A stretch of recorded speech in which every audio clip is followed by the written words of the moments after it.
Okay, so I've come to the end of the production stage for the FMP, and I'm just going to film this reflective vlog. So I talk about what went well, what didn't go so well, and what I would change, and then add any context that I haven't already in my rationale posts on my Wix site. So the first thing I did was make a script, and I wasn't, if I'm being honest, I wasn't 100% happy with my script. I didn't have time in the end to send it off and get feedback on it, and then make a new script with any changes, as I was quite pushed for time, as I'd spent a lot of time on the research and context. So yeah, I did my best that I could, and I don't think it was awful. I think it was okay. Although I'm not 100% happy with my monologue. I think it was quite hard trying to come up with something that wasn't too cliche or cringy as like the opening line, and I feel like my opening line was quite cringy anyway, so yeah, there's that. And so I would have liked to have got feedback and written a final draft of my script, which would hopefully be better than the first one.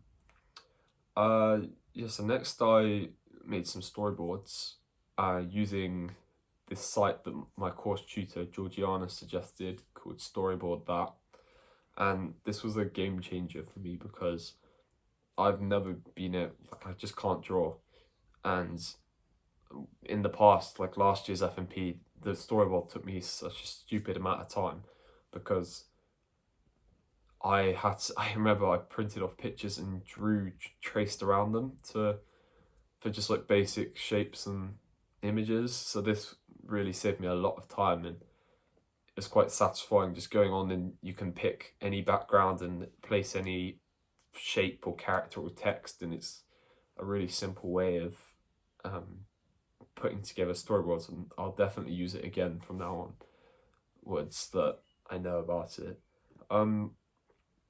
I think I could have perhaps added more detail to the storyboards. I only added like one small line of dialogue, but maybe I could have annotated them, or even done like a video like this, just just a short video explaining what's going on in each shot.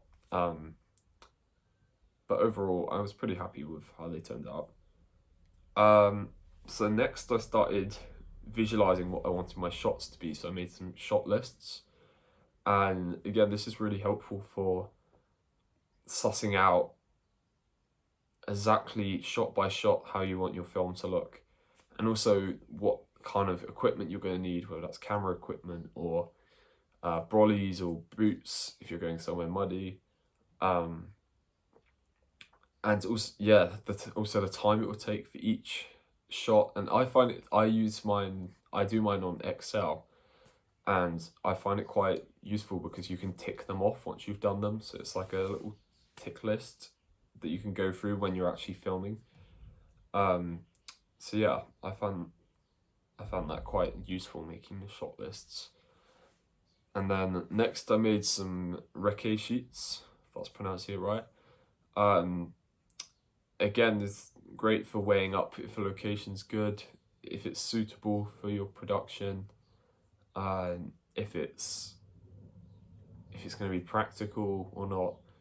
And when I was making the Recce Sheets, there was originally locations that I wanted to go to, but then after thinking about it and thinking how long it takes to get there, and like working out how many days I had until I had to finish with production, I figured out that it's better to go somewhere more local, which I did in the end. I mainly filmed in the Golden Valley in Wick, and so yeah, that helped to just kind of rationalize what's practical, what's not, and just research into what locations are good for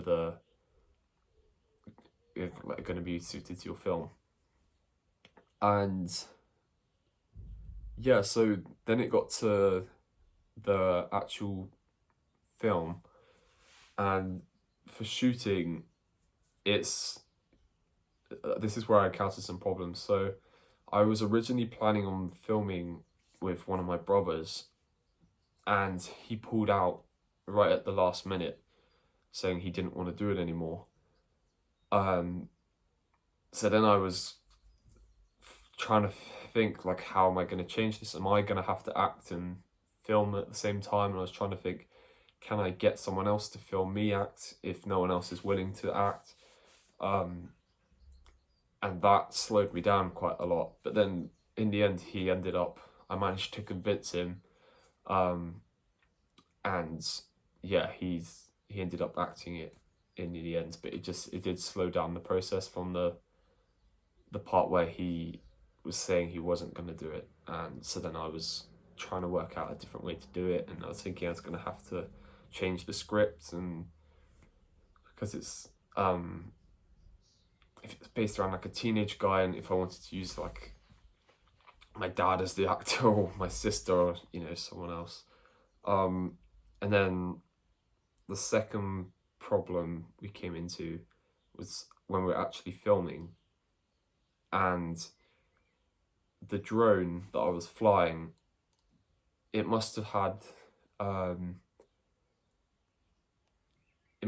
some kind of broken GPS antenna, or whatever you call it, but it became really unreliable when we were flying it, and it got to the point where we had to stop flying it otherwise, because the shot I was doing was flying out over the quarry, and it was over this cliff drop, and yeah, we didn't end up being able to get the footage, because the drone was just playing up and not working, which is really frustrating, because I'd planned in drone shots were going to be like one of the main kind of almost draw points to the film, because I thought these really high up perspective shots of locations, and I was going to have my character even interact with the drone. The drone was going to fly in, land next to him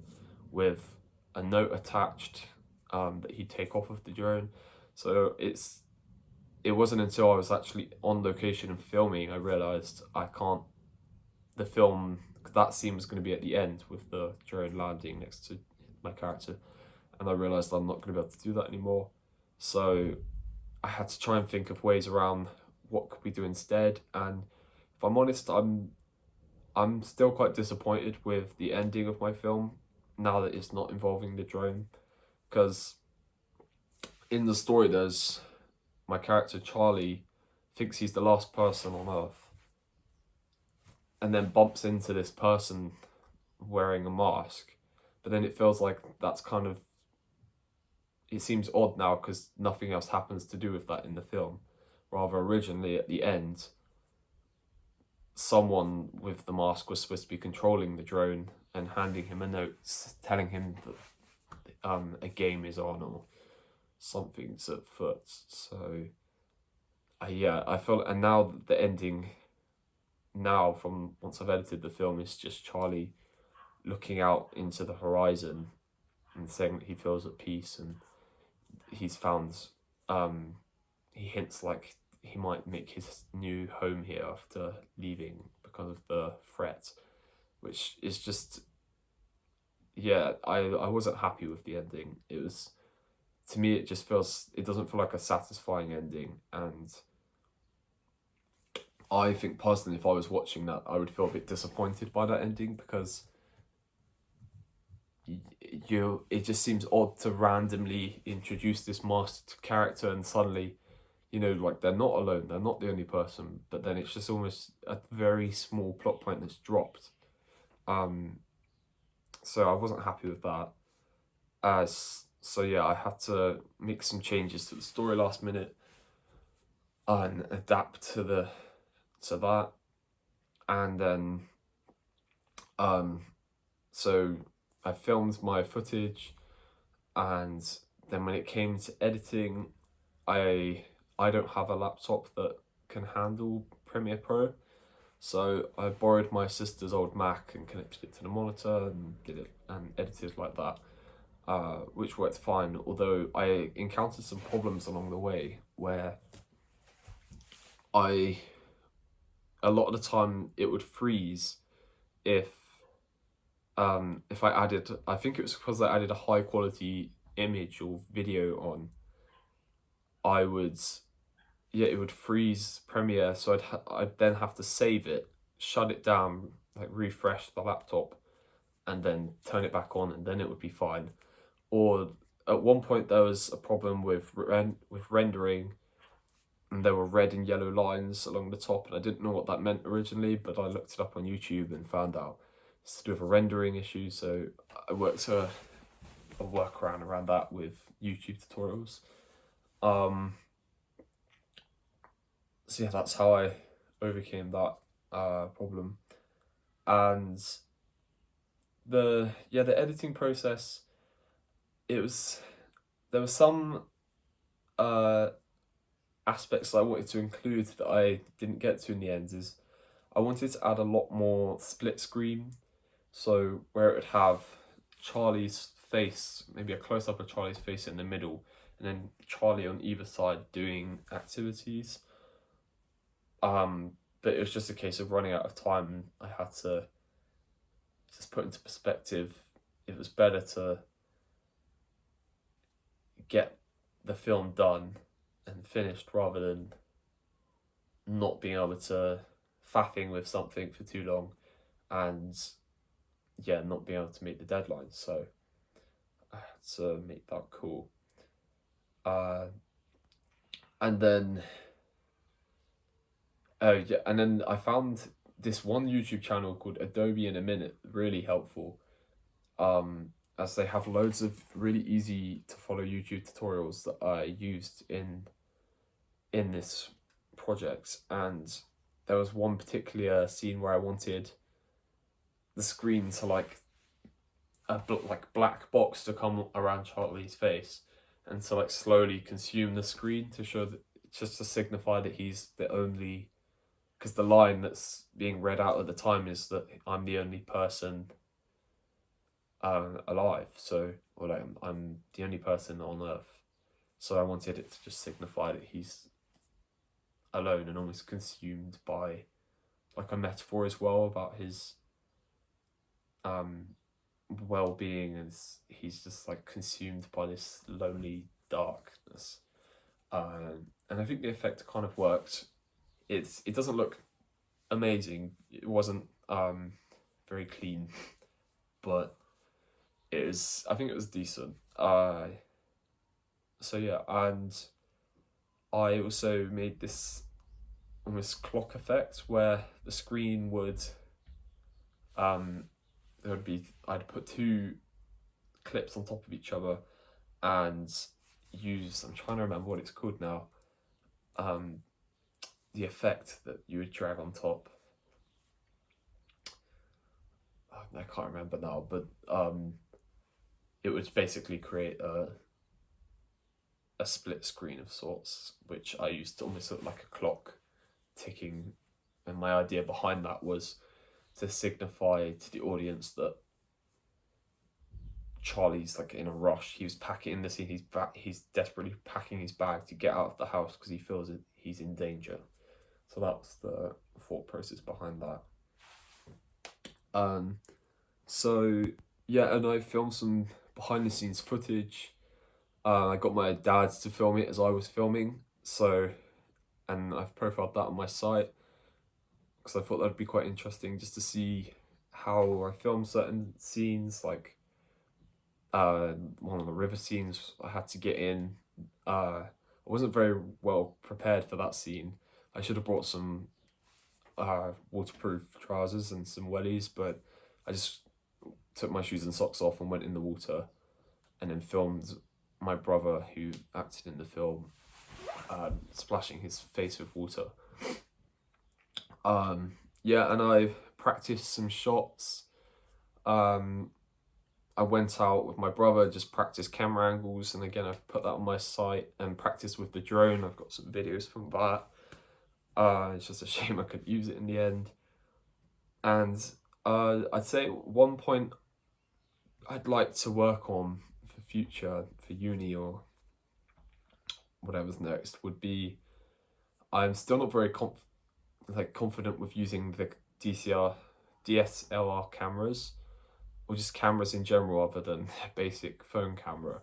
I don't really understand all of the settings or about exposure and shutter speed. I still need to learn all about that, because when I was using the camera, I felt like there were certain problems along the way where the shot would be slightly too bright or dark, and apart from, I know how to edit that in post, but I'm pretty sure there's ways you can get around that with the settings on the camera, but I wasn't aware of what to do.